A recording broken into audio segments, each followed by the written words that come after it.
ایک اہم سوال جو اکثر پوچھا جاتا ہے کہ جو عربی خطبہ جمعے کے دن دیا جاتا ہے ان خطبوں میں کیا بیان ہوتا ہے؟ تو جمعے کے عربی خطبوں کا مختصر خلاصہ اور تعارف آپ کے سامنے عرض کر دیتا ہوں۔ اصل میں یہ دو خطبے نبی پاک صلی اللہ علیہ وآلہ وسلم کی سنت مبارکہ ہیں، اور آپ ہر جمعے کی نماز سے پہلے اپنے ممبر پہ تشریف فرما ہو کر یہ دو خطبے ارشاد فرماتے تھے۔ پہلا خطبہ کھڑے ہو کر دیا، اور پھر اس کے بعد آپ جلسہ کرتے، تھوڑی دیر بیٹھتے چند لمحے، اور پھر کھڑے ہو کے دوسرا خطبہ ارشاد فرماتے۔ یہی سنت مبارکہ آج پوری دنیا میں رائج ہے، اور جمعے کی نماز سے پہلے دو خطبے دیے جاتے ہیں۔ اصل میں جو اردو تقریر ہے یہ علاقائی زبانوں پر تعلیم کی نیت سے ہے۔ جس علاقے میں جو زبان رائج ہے، کیونکہ ہم اہل عجم ہیں، ہمارے ہاں سب لوگ عربی نہیں جانتے، اس لیے اپنے علاقے کی زبان میں اس عربی کے دو خطبوں سے پہلے جو اردو کا خطبہ ہے وہ دیا جاتا ہے۔ اصل سنت وہ عربی کے دو خطبے ہیں۔ یہ سارے احکامات ان کے لیے لازم ہیں۔ اگر کوئی شخص اردو کے خطبے کے دوران آئے، اس نے اگر سنت ادا نہیں کی، وہ کرنا چاہتا ہے تو نمازیوں سے ہٹ کر ایک طرف ہو کر وہ نماز پڑھ سکتا ہے، تاکہ دین کی جو دعوت و تبلیغ کی بات ہے اس کے اندر خلل واقع نہ ہو۔ تو اصل عربی کے جو دو خطبے ہیں یہ سنت نبوی ہیں صلی اللہ علیہ وسلم۔ اب یہ دو خطبے اس کے اندر کیا بیان ہونا چاہیے؟ اس میں عام طور پر شروع میں اللہ تعالیٰ کی حمد و ثنا بیان کی جاتی ہے۔ الحمدللہ نحمدہ ونستعینہ ونستغفرہ ونؤمن بہ ونتوکل علیہ، یہ الفاظ عام طور پہ پڑھے جاتے ہیں۔ بعض اوقات دوسرے مسنون خطبے کے الفاظ بھی پڑھے جا سکتے ہیں۔ تو ان الفاظ کے اندر اللہ تعالیٰ کی تعریف کا بیان ہے، اس کی تسبیح کا بیان ہے، اس سے معافی استغفار کیا جا رہا ہے، کلمہ شہادت اس میں پڑھا جا رہا ہے، یعنی اللہ تعالیٰ کی حمد و ثنا سے آغاز ہوتا ہے اور کلمے پہ اس کا اختتام ہوتا ہے۔ اما بعد کا مطلب ہوتا ہے اب اللہ کی حمد و ثنا بیان ہوگی، اب اس کے بعد ہم کیا بیان کریں گے؟ اس میں 3-4 چیزیں ہوں گی۔ قرآن مجید کی آیات ہوں گی، اس میں احادیث مبارکہ ہوں گی، اس کے اندر دعائیں ہوں گی، اور چوتھی چیز اس خطبے کے اندر نصیحت ہوگی۔ تو یہ 4 چیزوں پر یہ خطبہ مشتمل ہوتا ہے۔ اب کون سی آیات، احادیث، دعائیں، نصیحتیں ہوں گی، تو وہ ہر خطیب اپنے اعتبار سے اس کو خطبے میں شامل کر سکتا ہے۔ بعض خطبہ جو ساری زندگی ایک ہی خطبہ پڑھتے ہیں تب بھی جائز ہے، بعض خطیب خطبہ دیکھ کر پڑھتے ہیں وہ بھی جائز ہے، بعض خطیب خطبہ زبانی پڑھتے ہیں وہ بھی جائز ہے۔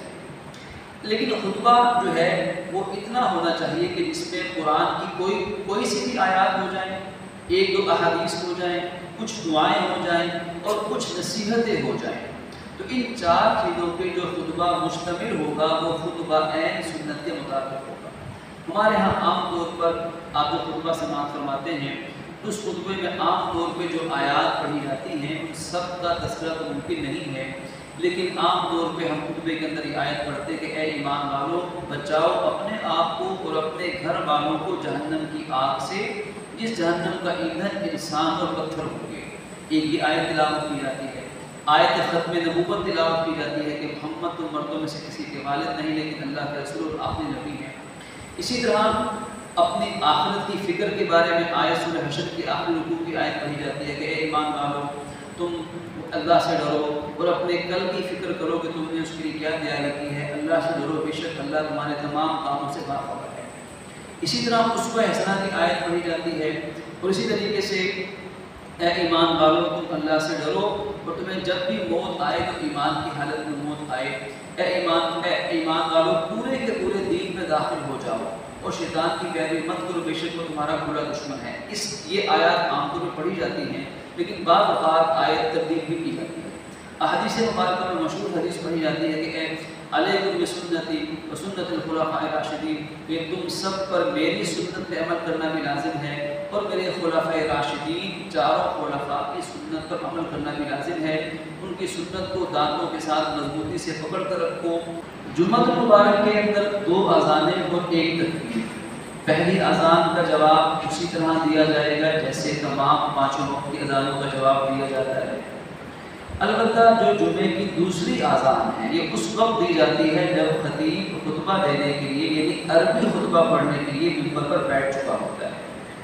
تو یہ مسئلہ ہمیں یاد رہے کہ حکم یہ ہے کہ جب خطیب خطبہ دینے یعنی عربی خطبہ کے لیے جب ممبر پر بیٹھ جائے گا تو اس وقت سے بیٹھنے کے وقت سے لے کر ابھی نہ اذان ہوئی ہے اور نہ ہی خطبہ شروع ہوا ہے، جو ہی خطبہ دینے کے لیے خطیب ممبر پر بیٹھ گیا اس وقت سے لے کر جب نماز جمعے کی نماز کے لیے امام نے کہنا ہے اللہ اکبر تکبیر تحریمہ کہنی ہے، اس تکبیر تحریمہ کہنے تک جو پورا وقت ہے، اس وقت میں حدیث میں ہے کہ لا صلاۃ ولا کلام، اس پورے وقت میں کوئی نماز بھی نہیں پڑھی جائے گی اور کسی قسم کی زبان سے کوئی بات بھی نہیں کی جائے گی۔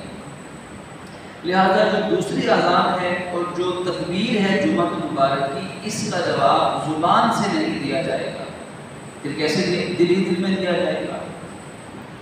اذان ہوئی تو ہم دل ہی دل میں اس کا جواب دے سکتے ہیں، زبان سے نہیں دیں گے، دل میں دے دیں گے۔ ایسے ہی تکبیر کا جواب بھی دل میں دے دیں گے، کیونکہ اس وقت زبان سے کچھ نہ کہنے کا حکم ہے۔ حتیٰ کہ اب جب اذان اور تکبیر بھی ہم زبان سے نہیں کہہ سکتے تو پھر بات چیت کرنا کیسے جائز ہوگا؟ اس لیے حدیث مبارک میں وعید آئی ہے کہ اس خطبے کے وقت سے تکبیر تحریمہ تک پورے وقت میں خاموش رہنا واجب ہے۔ کن کے لیے؟ جو اس مسجد میں نماز پڑھنے کے لیے موجود ہیں۔ فرض کیجیے ایک شخص جمعہ کسی اور مسجد میں پڑھ چکا اور وہ سامنے پارک میں مارکیٹ میں موجود ہے اور اس تک اس خطبے کی آواز جا رہی ہے، تو اس کے لیے بولنا جائز ہے۔ یہ حکم خاموشی کا ان پر واجب ہے جو کہ اس مسجد میں نماز پڑھنے کے لیے آ رہے ہیں یا آ چکے ہیں، ان کا خاموش رہنا لازم ہوگا اور دل ہی دل میں وہ جواب دے سکتے ہیں۔ اگر کوئی شخص بات چیت کر رہا ہے تو بات چیت کرنا گناہ تو ہے ہی، اس بات چیت کرنے والے کو زبان سے روکنا بھی منع ہے۔ اس کی اہمیت کا اندازہ اس سے لگائیے کہ اس موقع پر خاموشی اور توجہ، خاموش رہ کر توجہ سے خطبے کو سننا یہ اس قدر لازم ہے کہ حدیث میں ہے کہ جس شخص نے اس دوران بولنے والے کو زبان سے منع کیا فقط دباؤ، اس نے بھی غلطی کی۔ ہم اس کو اشارے کے ساتھ صحابہ کرام کبھی کوئی کنکر پھینک کر، کوئی ایسا موقع کوئی لکڑی پھینک کر کسی اشارے سے اس کو خاموشی کا اشارہ کر کے خاموش کروا دیا تو یہ جائز ہے۔ اسی طرح خطبے کے دوران عام طور پہ دیکھا گیا ہے، اکثر مسجدوں کے اندر یہ دیکھا گیا ہے کہ لوگ پہلے خطبے کے اندر ہاتھ باندھ لیتے ہیں، دوسرے خطبے میں ہاتھ گھٹنوں پہ رکھ لیتے ہیں۔ ایسا کرنا سنت کے خلاف ہے، اس کو لازم سمجھنا سنت کے خلاف ہے۔ صرف سنت یہ ہے کہ دو زانوں ہو کر بیٹھیں، تحیات میں جتنی دیر بیٹھ سکتے ہیں، اگر بیٹھنا ممکن نہ ہو تو اپنی حالت بدل سکتے ہیں، لیکن پہلے خطبے میں ہاتھ باندھنا، دوسرے میں ہاتھ گھٹنوں پہ رکھ دینا یہ کہیں شریعت میں ثابت نہیں ہے۔ البتہ اپنی آسانی کے لیے کوئی ایک حالت کسی نے اپنا لی، فرض کیجیے اس نے دونوں خطبوں میں ہاتھ باندھے رکھے تب بھی ٹھیک ہے، اس نے دونوں خطبوں میں ہاتھ اپنے گھٹنوں پہ رکھے تب بھی ٹھیک ہے، وہ اپنے عام حالت میں بیٹھ گیا تب بھی ٹھیک ہے، کوئی خاص بیٹھنے کی حالت لازم نہیں ہے۔ اسی طرح دو خطبوں کے درمیان میں کئی لوگ دعا مانگتے ہیں اور ہاتھ اٹھا کر زبان سے، تو یہ مسئلہ یاد رہے کہ اس میں نہ نماز ہے اور نہ ہی کسی قسم کی زبان سے بات ہے۔ دو خطبے کے دوران دعا قبول ہونے کی بشارت ضرور ملتی ہے اور غالب گمان ہے کہ وہ قبولیت کا وقت ان عربی کے دو خطبوں کے درمیان کا وقت ہوتا ہے، اس لیے ان خطبوں کے درمیان میں دعا کر لینی چاہیے، لیکن اس میں نہ ہاتھ اٹھائے جائیں گے اور نہ زبان سے دعا کی جائے گی۔ ہاتھ اٹھائے بغیر دل ہی دل میں جو دعا مانگنا چاہیں وہ دعا مانگ سکتے ہیں۔ تو یہ عرض کر دیا کہ اذان اور تکبیر اور جمعے کی دوسری اذان اور تکبیر کا جواب کب دیں گے اور کیسے دیں گے، اور خاص طور پہ خطبے کے دوران اس دوران میں کیا احکامات ہیں۔ اسی سے متعلق ایک سوال کو پوچھا گیا، طالب علم نے سوال پوچھا کہ اگر خطبہ شروع ہو جائے اور ہم ابھی سنتیں ادا کر رہے ہوں تو پھر کیا حکم ہے؟ اس میں حکم یہ ہے کہ اگر ہم نے پہلی رکعت میں ہی ننگا ہو کر کہا اور ابھی رکوع بھی نہیں کیا اور ادھر سے خطبہ شروع ہو گیا تو نماز وہیں توڑ دیں، نماز ختم کر دیں اور خطبہ سننے بیٹھ جائیں۔ اگر ہم نے پہلی رکعت کا رکوع کر لیا ہے تو پھر ہم نماز کو جلدی سے مختصر کر کے 2 سجدے کر کے دوسری رکعت پڑھ کے اتحیات پڑھ کے فوراً سلام پھیر دیں گے۔ اگر ہم 2 رکعتیں پڑھ چکے اور ہم اتحیات میں بیٹھے ہیں اور تیسری رکعت میں ہم کھڑے نہیں ہوئے تو پھر ہم خطبہ شروع ہو گیا، ہم وہیں پہ سلام پھیر دیں گے۔ اگر ہم تیسری رکعت میں پہنچ گئے یا تیسری رکعت کا رکوع بھی کر لیا تو پھر اب نماز کو باطل نہیں کریں گے، اب چوتھی رکعت پڑھیں گے اور اس کو کریں گے مختصر، یعنی تلاوت بھی بہت مختصر اور تسبیحات بھی بہت مختصر، اور اتحیات پڑھ کے درود و سلام پڑھے بغیر ہم سلام پھیر دیں گے، کیونکہ اس وقت حکم ہے کہ سارے کاموں کو چھوڑ کر اس خطبے کو سننا جو خطبہ دیا جا رہا ہے۔ البتہ بہتر ہے کہ ایسے موقع پر وقت دیکھ لیا جائے کہ کتنا وقت باقی، اس کے مطابق پھر نماز کو